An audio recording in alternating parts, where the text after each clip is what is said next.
the majors and their energy strategies.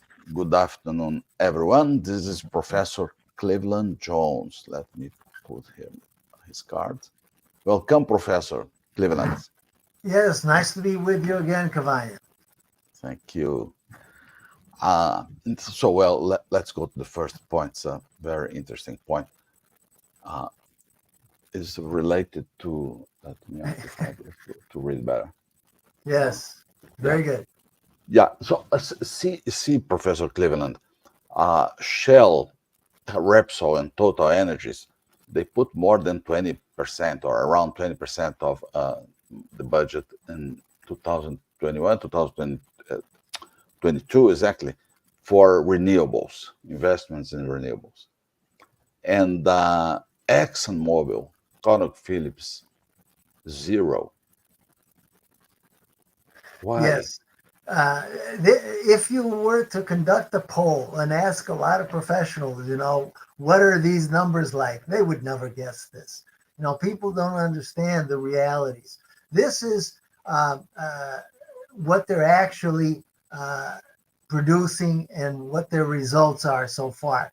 The propaganda that they sent out is of course different. It's to placate politicians, the public, the shareholders, and so on.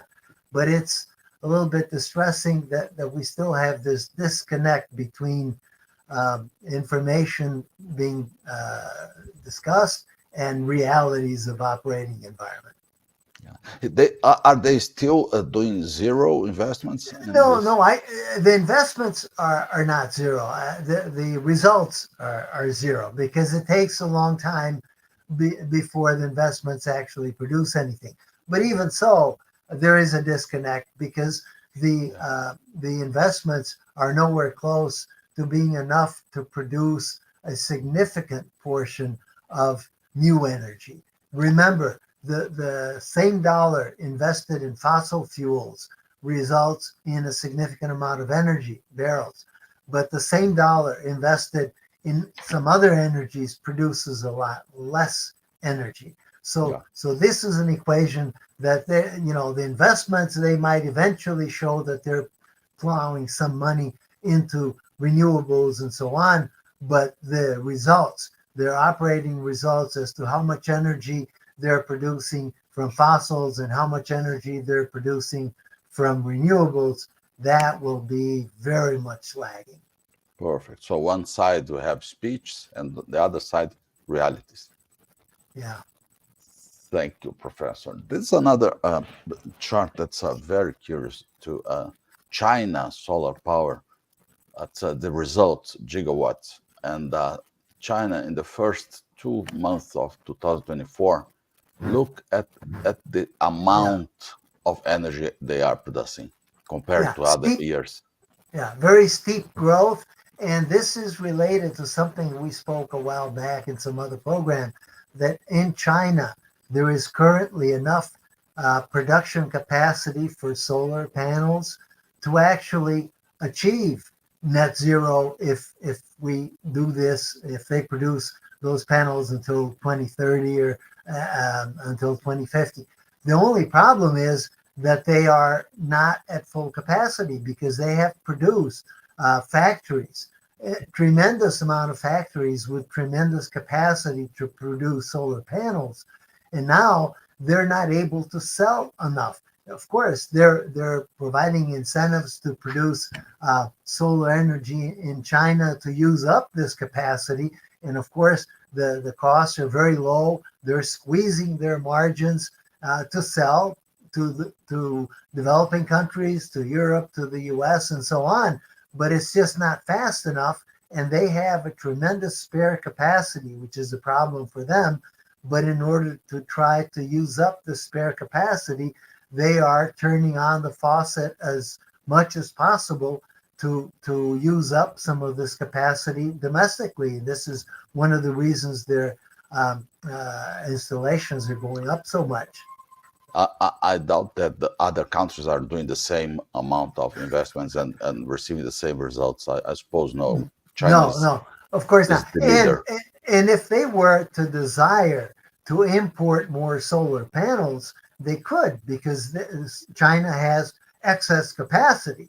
So, if the US, Canada, Australia, anybody wanted to, double their imports of solar panels from China, they could do that, because production capacity for solar panels in China is tremendous, and it's growing. There's new factories being built right now. Of course, some of them are more modern, and older factories will probably be phased out.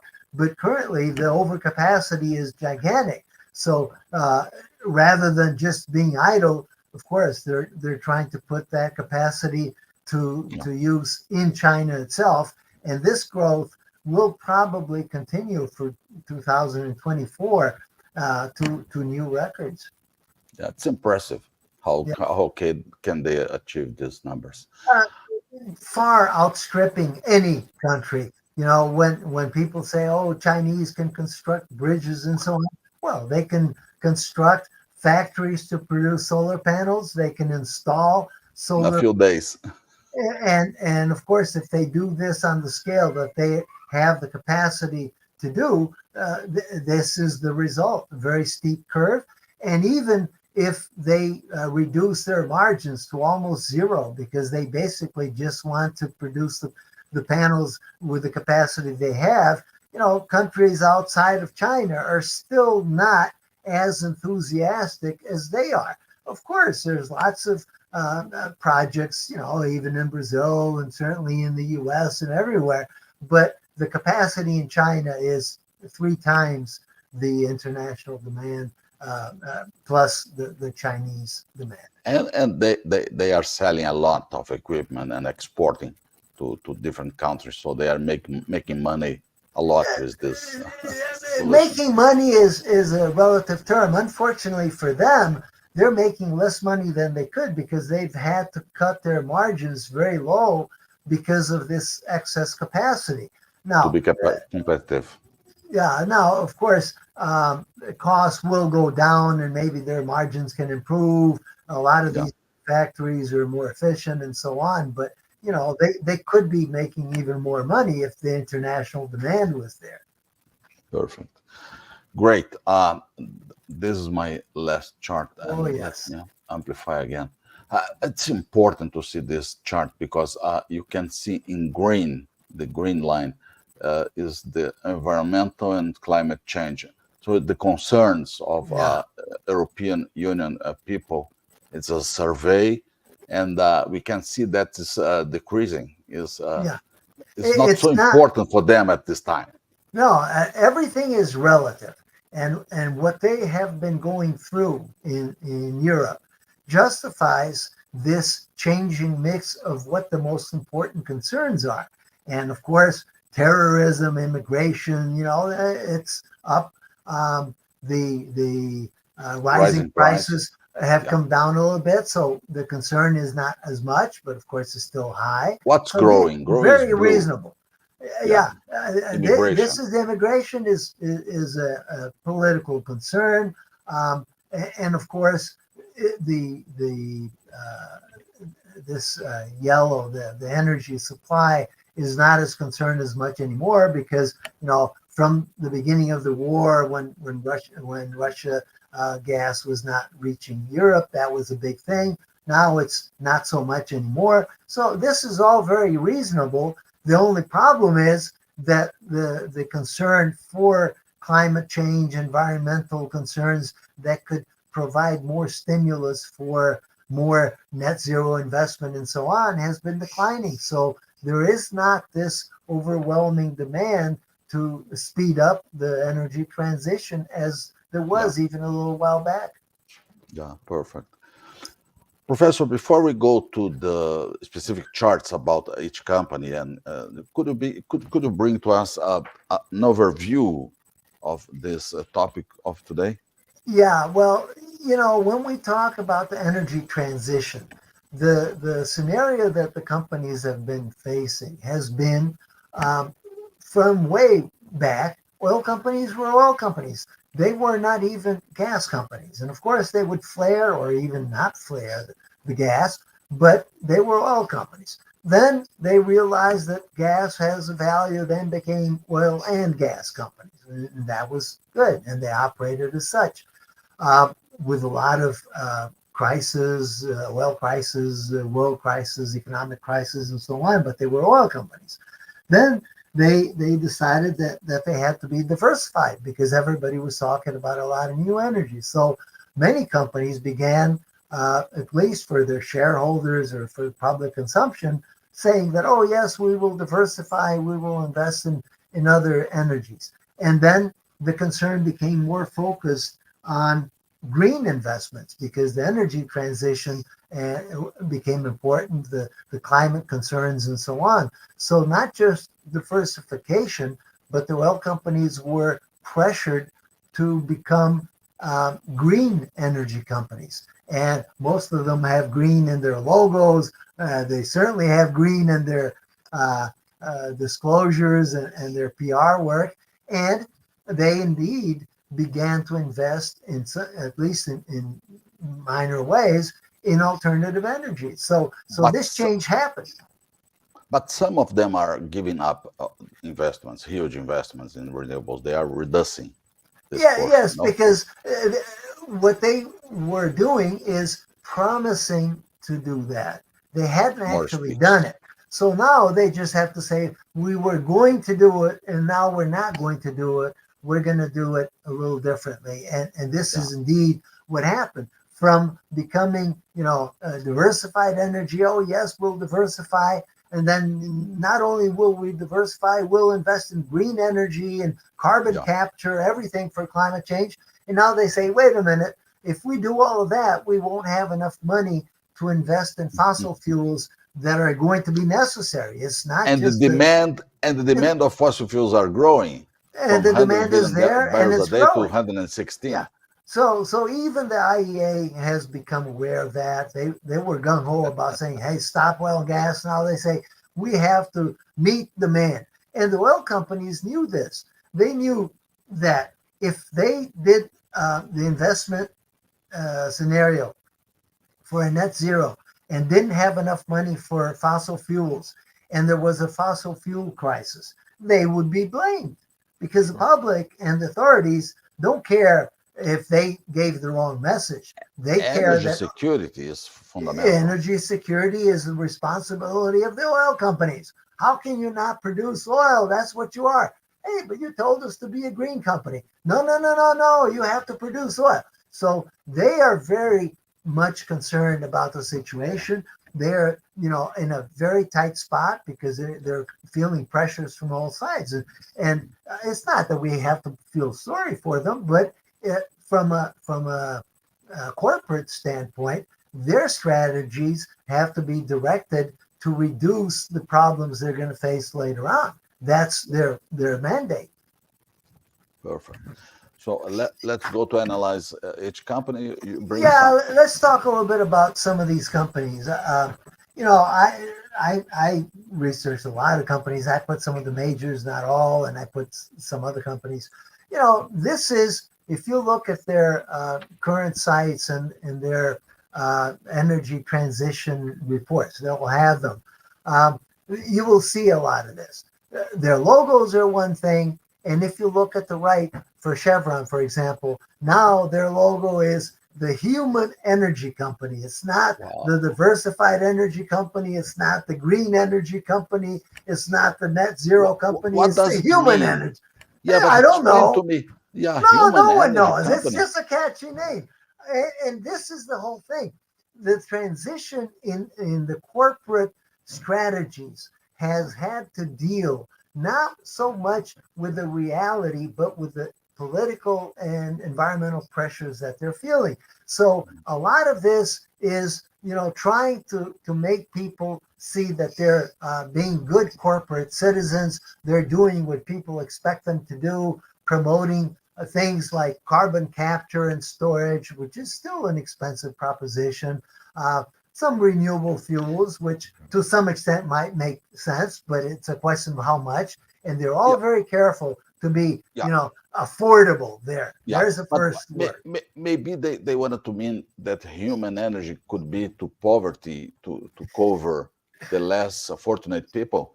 Yes, yeah. I mean, some of that you will see in some of the companies explicitly, but I think this shows that there's been a transition in the focus, not in that energy transition. The Yeah, focus is to be everything, not to be a net zero company, because that yeah, is that's right. impossible right now. So they No focus. recognize this, and they've all adopted a discourse which is affordable, reliable, because they will not get out of oil because they have to supply it.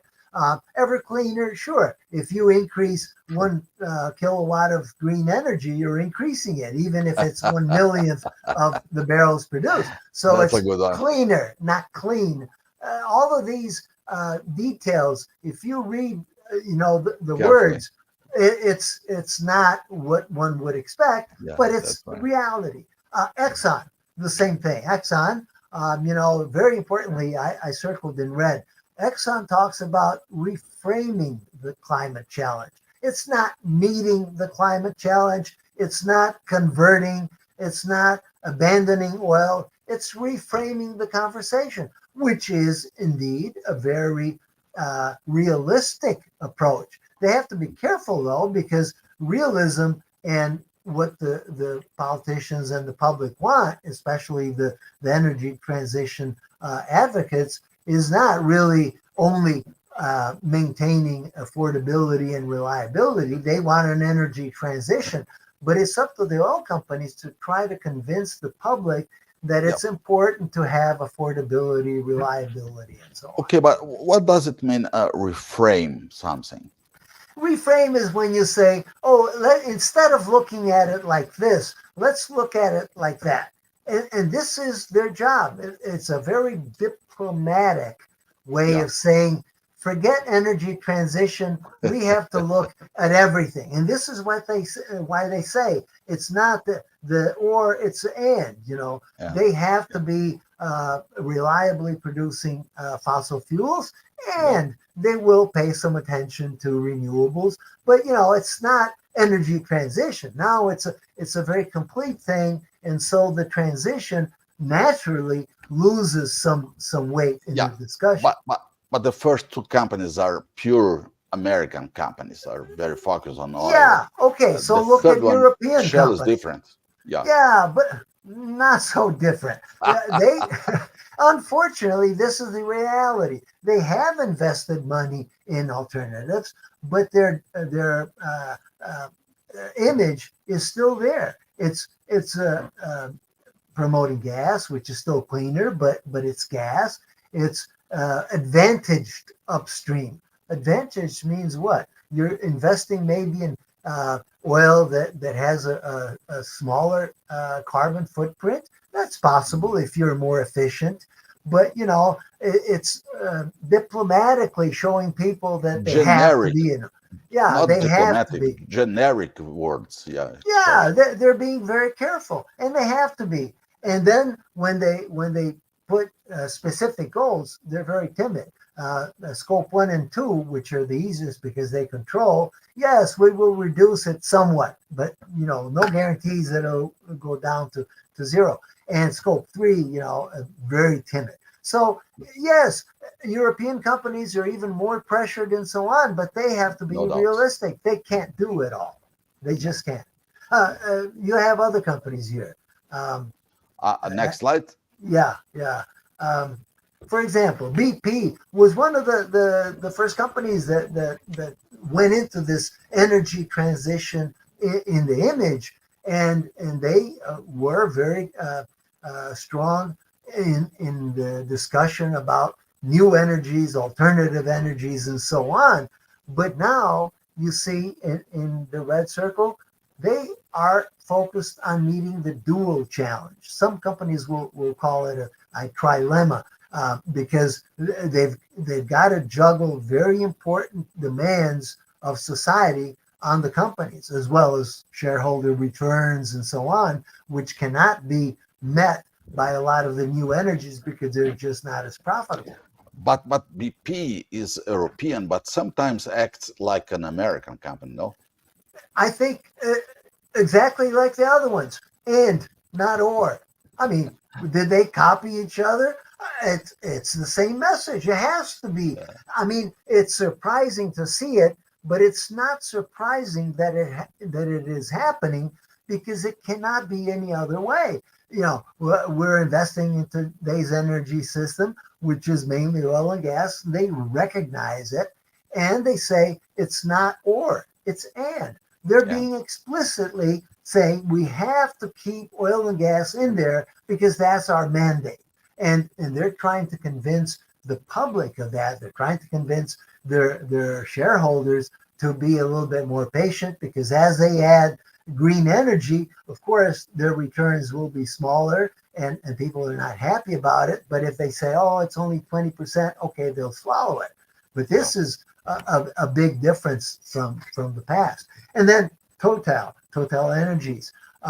Again, ambition to be a net zero company by 2050. Sure, but what does this phrase mean? Together with society. This is very interesting because this is an escape route. You know, Well, if could be society, different. Could be different to be not together with society.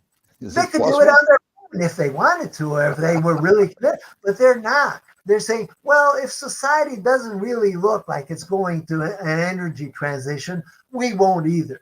And this is naturally because we have a long time to the energy net zero goals. So they're being very careful. They say, oh, we'll do our part if Yeah. society does theirs.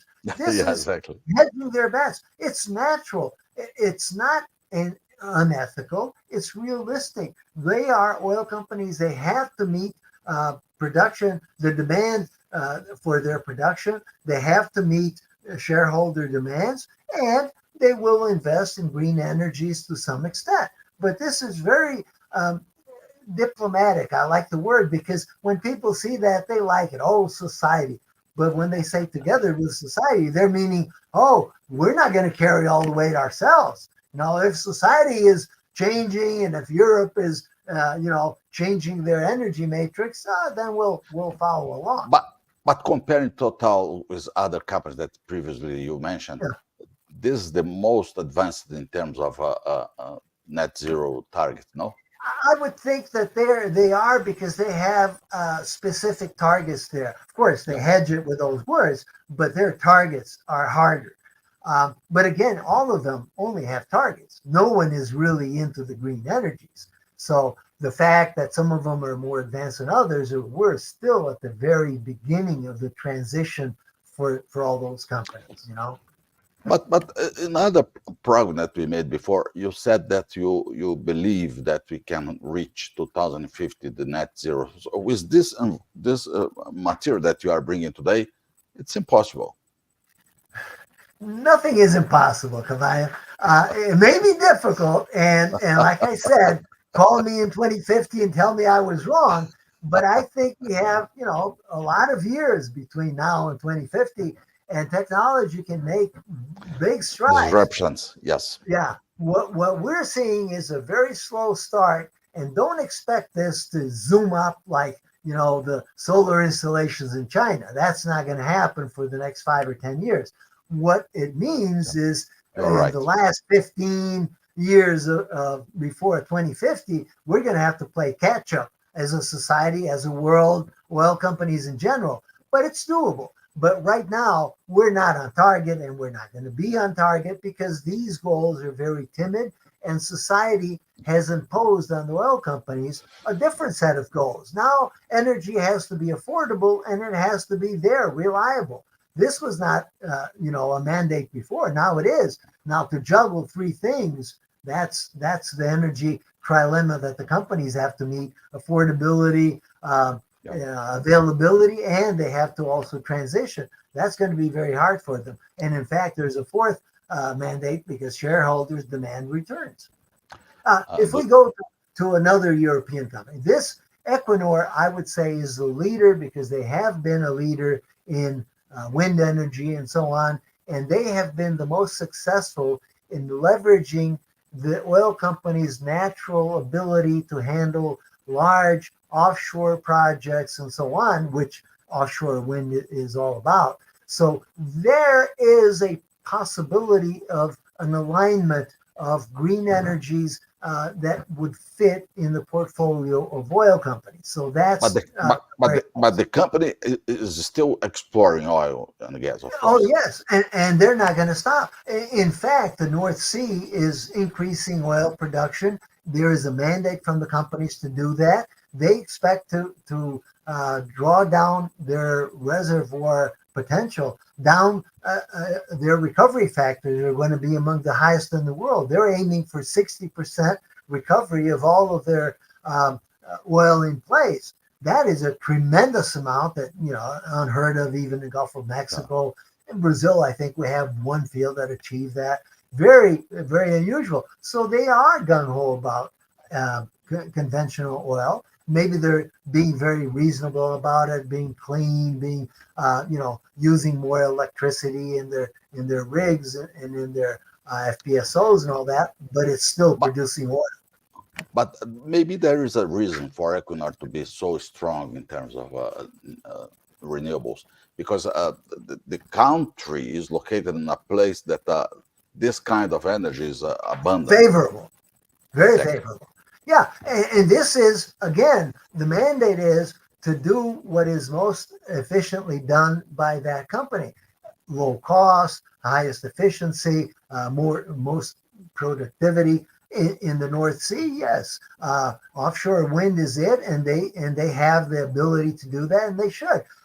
On the other hand, you see that all of them, even Equinor, their commitment is to a just energy transition. No, they throw a lot of social involvement and those things. Yeah, That's definitely. important. Nowadays, uh, countries demand that the companies be just in many ways, even in terms of employees and their clients. But this just adds another requirement that makes things complicated because what if some of these new energies become relatively expensive and Yeah, offshore wind that's is right. even going in that direction? It's increasing in cost a little bit. We've Yeah. done as much cost reduction as we can. And then is that going to be keeping client energy costs down as much as possible? Yeah. That's a And, big and the company in the bottom of the slides is the most important one, because and the company reached the biggest value in the world in terms of carbon capture. yes. Is it? In many ways, it's a leader, yes. But again, just like in the North Sea, Petrobras operates in Brazil. Brazil has, and you know that I've said this and I've shown this many times, oil reserves that are equivalent to Middle Eastern oil reserves, 170, 270 billion barrels in that range. They have to produce that. It's the lowest carbon footprint oil in the world, lower carbon footprint than Saudi Arabian oil. High quality, low carbon footprint, and also very inexpensive lifting costs, around $5, Yeah, that's seven right. with everything in. So there is no question that they have to produce that oil. They will definitely have to be an oil company. But they're saying, oh, we're already achieving important results. They are. That's a very feel good type of thing because obviously they're still a little bit lost. And this is in part because there is very much political meddling, political pressures to invest in new energies that are not necessarily the type of energy that they would naturally invest in. But ever since the early 2000s, Petrobras has been pressured to do this, to Yeah, invest in but all in biofuels and so on. yeah, but they are not investing yet. They are only studying renewables in northeast part of the country. Well, they did invest in the past. There's small investments in ethanol. Oh They yeah, okay, that biofuels, yeah, but not biofuels. solar and wind. No, no, but they're proposing such investments. They're Yeah, proposing to do so in the Northeast, which is maybe an appropriate area for offshore wind, I admit. yes, But if the project they're talking about lose a lot of attractivity because they're saying offshore wind to produce electricity, to produce green hydrogen, and then you lose all kinds of efficiency in all of those transitions. Doesn't make a lot of sense, but they will be investing primarily because of political pressures. Because if it were not for that, I think Petrobras would be the most fossil fuel focused company, because they don't have any spare money to do anything but fossil fuels, and yet they're being forced to do a lot. And they're being forced so that, for example, their energy investment plan for the next 4 years now, because 1 year's gone by, uh, includes some energies, new energies. It includes some things that they would not have If invested in. if you be a person to decide in Petrobras, how much of the budget you put in renewables?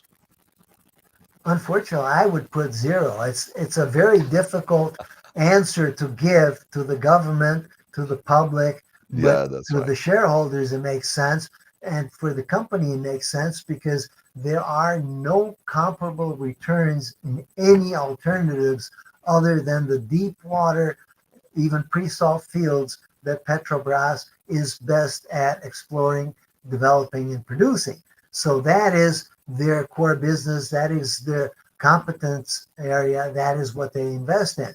If Big they returns. invest in anything else, they might even make some money, but not the same amount of money. Yeah. And they might even achieve some results, but not the same results in energy production.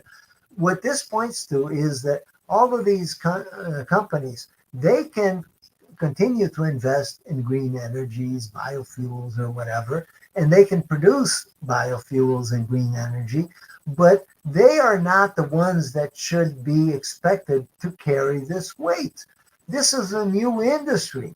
Green energies are a new industry, and Totally new new. companies have to invest in that. Governments, investment funds, whatever. You can't expect and you can't force these companies to do that, because when you do so, you have major disruptions in financial planning, investment decisions, and so on. And you see, for example, even Petrobras, just like the other ones, talks about sustainable. Yes, meaning sustainable in this case means balanced with oil. Fair Yeah, means that the cost can't be too high if they invest too much and too fast in green energy. Secure means that they can't stop providing new fossil fuel from oil and gas. They have a mandate to do that because they're producing 4 or 5, Brazil in general, 4 or 5 million barrels a day. They have to produce 10 million barrels a day. If they're going to grow that much, they can't afford to spend in critical investment dollars in anything but developing new oil and gas resources. okay. You have more companies? Um, Aramco is the epitome of the Middle Eastern oil companies. So even there, you see that they have buckled. They have given in to the pressure to say that they are looking at alternative energies. They're looking at scope 1 and scope 2. They recognize that they can't possibly meet scope 3. They're looking at some alternatives like blue hydrogen, blue ammonia. Notice it's not green hydrogen, it's not green ammonia. This is an important distinction. Aramco and Middle Eastern players are and will be fossil fuel players. They can invest in solar farms. They have the resources to do that, and maybe they have excess resources that they can invest in many alternative energies, not just solar, but also wind and other, like they say, blue ammonia and so on, but not so green, because their bottom line is everything comes from fossil fuels. Transportation, even if you look at electrification, a lot of that will be provided by gas generation of electricity. They have a very extensive electricity generation matrix that depends on oil. They want to convert it to Yeah. gas to Uh, provide free oil. Let me ask you, please. We didn't talk about feedstock to petrochemical products. No, they are convinced, and I think you and I are, that feedstocks for the petrochemical industry will continue to demand a very significant part of world The oil and oil gas. production. Yeah. So they're proposing, for example, non-metallic solutions is what? Going from metal to plastics? That is more demand for petrochemicals, not less. So in many cases, you see that they are naturally, wisely, and I think very rationally placing their bets on where their natural advantages are, which is And there is fossil fuels. and there is no replacement for oil for feedstocks yet. Not on the scale that they're talking about. Maybe a company to make little tiny bottles from plastic for some cosmetic company. Yes, that's happening, Yeah. but that is a zillion of the demand for plastics. Very different. Yeah. And you see, it's all based comes down to a basic rational decision. They couldn't do an energy transition. It wouldn't make sense for them. They couldn't do that. So they're trying to fit this into a disclosure that makes them look nice. They're talking about new transportation means. They're talking about alternative energies that will be relying on fossil fuels, but they will be other energies like hydrogen and more electrification, and certainly gas generation instead of oil. That's still cleaning up their act a little bit, but of course the oil will be exported, so it will still be burned somewhere. This is important because it shows that all of these companies are being very realistic. Okay. And if we go ahead, Kavai, I think that, excuse me for being kind of sarcastic here, but it looks like all of the majors, all the companies hired the same PR firm to prepare their transition energy reports. They all say, oh, we like the energy transition. We support it. We'll invest in it. We'll be net zero sometime in the future. But these are just very hedged bets into the future. And it's very reasonable for them to do so. And like I said, they have to be very careful. They're facing a trilemma, which is very difficult. Shareholder demands oil and gas that the world needs. They have to produce it. If they didn't, or if they don't have it in the future, they will be crucified. So they will have to produce the oil and gas demanded, and they have to convince the public, the regulators, and so on that they're doing their part, even if it's a very small part. But that's okay. They're doing their part. The other thing, there's a common ground.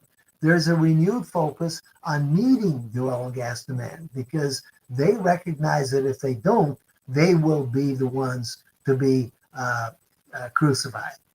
If the world runs out of enough oil and gas and we have a crisis and prices go to 200, the oil companies will be in very deep trouble. So it's in their interest to make sure that there's enough production to prevent that crisis.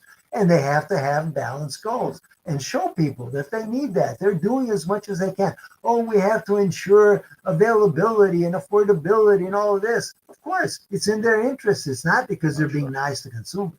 And of course, the majors, in order to do all of this, they have to favor capital allocation to their core business because that's where it provides the most energy, the best returns, and just taking a little bit from that and plowing it into alternative energies, maybe they can afford to do so without a lot of pain. Yeah, but renewables are not made only by majors, by oil companies, are made by other companies too. Exactly. And that is a very important conclusion, I think. The world has to recognize that you can't just keep banging on the doors of the oil companies to do this. The world has to do it. The oil companies have been producing oil, and they'll have to produce oil as long as it's in demand. Other players, whoever they are, have to do that. The investments needed for the net zero by 2050, for the new energy, electrification, the grid demands are gigantic. Has nothing to do with the oil companies. The countries, the investors in other sectors will have to do that, and they will come up with trillions of dollars. We said so. As we have in Brazil, some other companies that are investing in renewables, not only oil companies. But again, you have to go with investments that make sense. In Brazil, biofuels still make sense because ethanol from sugarcane and nowadays even from corn And our is, geography, yeah. yeah, it is very inexpensive. It's Brazil may not yet be at the level of the U.S., but ultimately it will surpass the United States in ethanol production, and it will be a model for other countries, for better or for worse. In Brazil, I think they can produce biofuels very environmentally with a small energy For footprint. ethanol is not a problem. No. For biodiesel is a problem in terms of limitation to using the. Yes, but in other countries, bioethanol could be a big problem. And Yeah. if you export that model to Africa, for example, you could be in trouble. But all of this points to changes that will happen. There will be consolidation among the oil companies because, bigger, stronger, more resilient. The majors have to favor capital allocation into their core business. And they can't afford to spend a lot of money on risky new projects. Much better to buy existing companies, smaller, and add to their resources and develop them than to go off investing in exploration in frontier areas. Unfortunately, for exploration, that is going to happen. As I've said before, I don't think that's going to be the problem for oil supply because there is enough known plays out there that can be developed, but that's where the oil companies will have to invest the most amount of money. And of course, I also wanted to mention that, for example, Chevron and other companies have recognized that the unconventional oil plays are playing into their strong points because those can be developed very fast, like a factory thing. Of course, they also deplete fast, but you get the return fast. So in a relatively short time, you invest, you get your money back, and you've reduced the time during which your investment is Yeah. at risk. This is attractive for oil companies in a very uncertain world Yeah. with a lot of volatility in prices, crises, and so on. Mhm. Well, I And also added in that I always throw in there's an overall tendency to concentrate investments in large, large, safe, prolific, no resilient oil doubt, and gas projects. If they no doubt. invest offshore wind or solar farms, fine, but those projects, even the large ones, aren't nearly as big as the big Sure. oil plays, and that's not going to change. That's the way it is. I have two questions for you. Yes.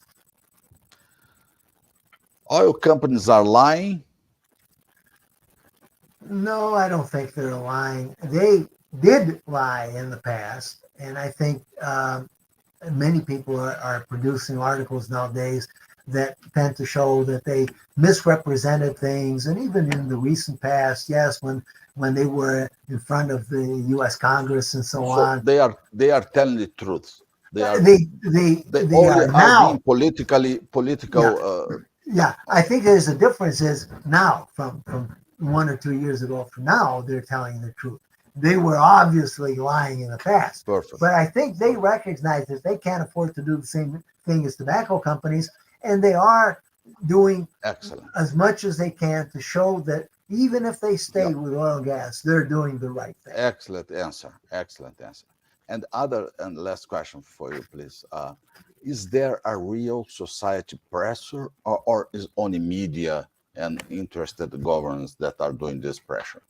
Well, there was a real societal pressure when Ukraine war broke out. That reduced, and I think we are in for probably several years, maybe 5 years or more, of reduced social pressures for net zero energy transition because these other uh, goals of affordability, energy security, and so on are very important. And Europe has shown that, and all countries are becoming aware of that.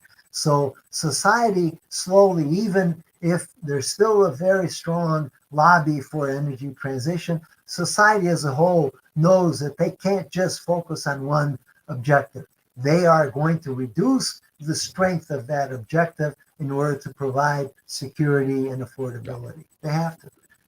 So I That's have going to three- delay things a little bit. Yeah. I have three statements to my conclusions. Energy security is really the most important thing that we have in the world nowadays.